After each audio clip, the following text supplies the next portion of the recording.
Pangaysuon ang Ibanghilyo karong adlaw usa sa mga makapahibulong kanato kay sa paghimo ni Hesus sa iyang public ministry mo confront man gyud siya, mo atubang man gyud siya sa mga kadagkuan sa templo, sa mga pangulo sa Parisiyo ug magtutudlo sa balaod. Apan sigon pa sa inyohang nabati nga opening sa Ibanghilyo karon, sa pagkasayod ni Hesus nga nagplano ang mga Parisiyo nga mopatay kaniya, mipalayo man siya. Unsa kaha ang hinungdan? Ang hinungdan mao nga dili pa sakto ang panahon nga iyang atubangon, kay duna pa sa mission nga angayan nga humanon. Aron kuha nato ang tinuod nga pagtulun-an ining maong Ibanghilyo, gamito nato ang usa sa mga istorya sa kinabuhi ni Mother Teresa of Calcutta. Usa ka higayon ni ana, nagsuroy si Mother Teresa ug nakakita siya og tao nga himalatyon, ug iya kining gidala ngadto sa ilahang balay puloy-anan, ug dito iyahang gilimpyuhan. Nikabat og 3 ka oras ang paglimpyo niya sa lawas sa maong tao, kay napuno na kini sa ulod. Og tuod man nahimo niya ang paglimpyo sa lawas sa tao within 3 hours, pero wa gyud siya kapugong sa kinabuhi sa maong tao. Pero ang pinakanindot nga mga pulong nga nadungog gikan sa baba sa tao ni Mother Teresa mao, miingon ang tao, sa katapusan ako nagyod nga masulti sa kaugalingon nakong baba nga tao di ay ako dili mananap, kay sa taas nga panahon sama akog mananap nga gitapukan sa ulod, ug wala gyoy mulingi kanako aron pagpakitag kaluoy ug pag-atiman kanako. I live like an animal, but I die like an angel. Kanindot ana, nagpuyo siya sama og hayupan, pero namatay siya sa atubangan sa santa nga mura og anghel. Tungod lang sa dakong kaluoy ug buhat nga gipakita ni Mother Teresa ngadto sa maong tao. And that is precisely the point sa Ibanghilyo karong adlaw. Kay ngano miingon si Hesus, dili niya balion ang bawog nga bugang, ni palungon niya ang nagkaop nga suga.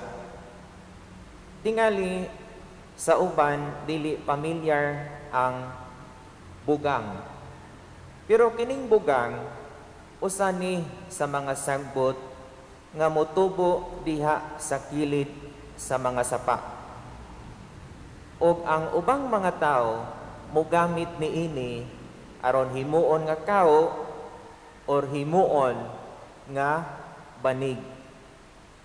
Apan sa tanang mga tanom, mao ni siya ang pinakahuyang, kay kung naay hangin-hangin, dali kining mobali o mopilay. Ang bugang nga gipasabot sa Ibanghilyo karon, kita mga makasasala. Mianhi si Hesus, dili kay silutan ang makasasala, kundili luwason taniya sa sala. Grabe ang Ginoo.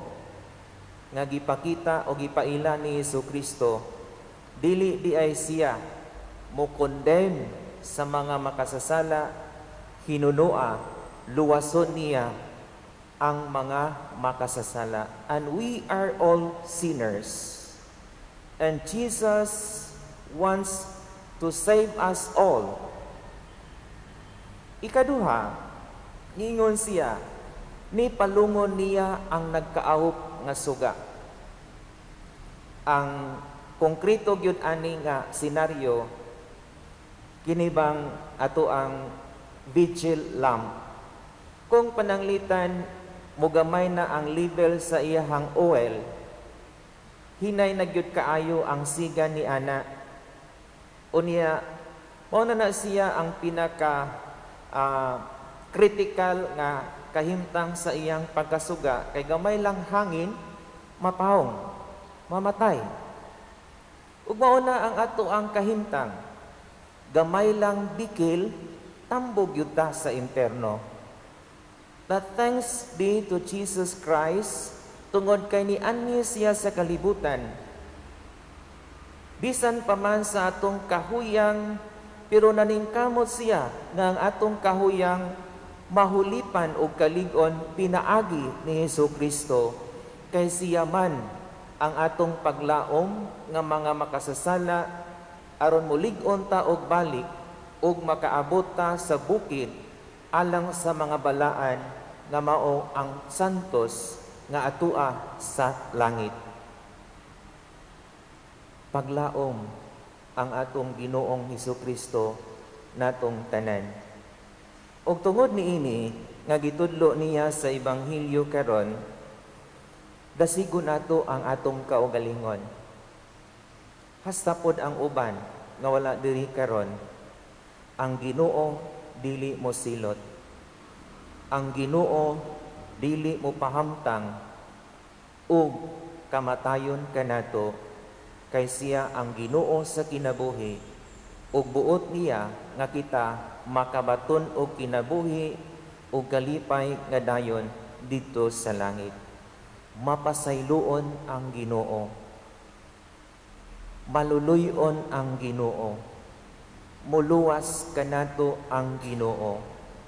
Ug tapuson nako ni sa usa ka istorya aron paghatag og implications niini sa atong kinabuhi.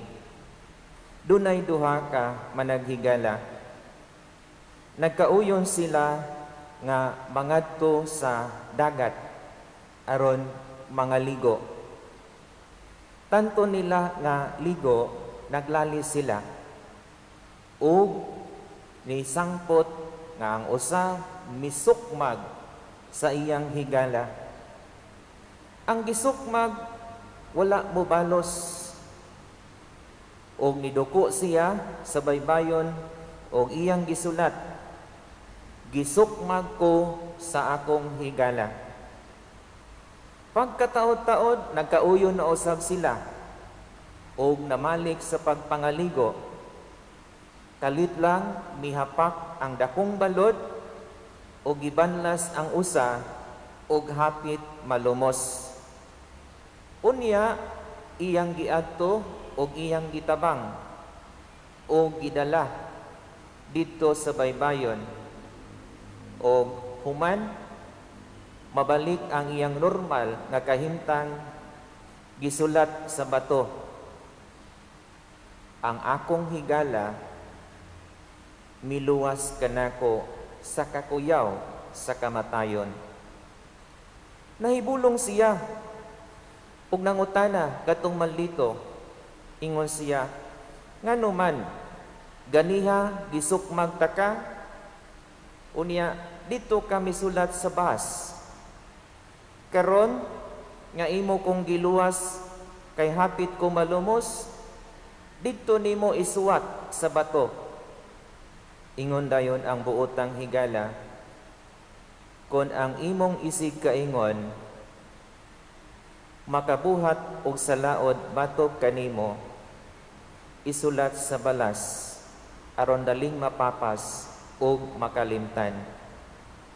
Apan kon ang imong isig kaingon magbuhat og maayo nganha kanimo isulat sa kasing-kasing aron dili makalimtan. And that is one of the characteristics of Jesus. Kung makasala kita, kalimtan niya ang tanan kung mangayo tag pasaylo. Apan kung makabuhat kita og maayo, ibutang niya sa iyang balaang kasing-kasing aron hinumduman kanunay hangtod sa hangtod. Manindog palihog.